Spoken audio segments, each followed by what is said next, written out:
झेप मराठी, आरसा महाराष्ट्राचा.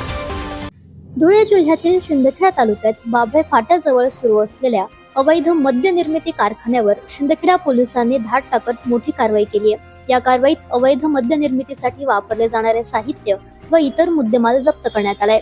पोलिसांनी अचानक छापा टाकीत या कारखान्यावर धडक दिली असता संशयित आरोपींना याची चाहूल लागताच त्यांनी घटनास्थळावरून पलायन केले. त्यामुळे आरोपी सध्या फरार असून त्यांचा शोध सुरू आहे. या प्रकरणी संबंधितांविरोधात गुन्हा दाखल करण्यात आलाय. या कारवाईत जवळपास 15 लाखांचा मुद्देमाल जप्त करण्यात आलाय. ही कारवाई शिंदखेडा पोलीस ठाण्याचे सहाय्यक पोलीस निरीक्षक मयूर भांबरे यांनी वरिष्ठ अधिकाऱ्यांच्या मार्गदर्शनाखाली केली. पुढील तपास शिंदखेडा पोलीस करीत आहेत. प्रतिनिधी समाधान ठाकरे, झेप मराठी, तोंडाईचा. अशाच वेगळ्या आणि ताज्या बातम्यांसाठी पाहत रहा झेप मराठी, आरसा महाराष्ट्राचा. संपादक प्राध्यापक अनिल चव्हाण, धुळे.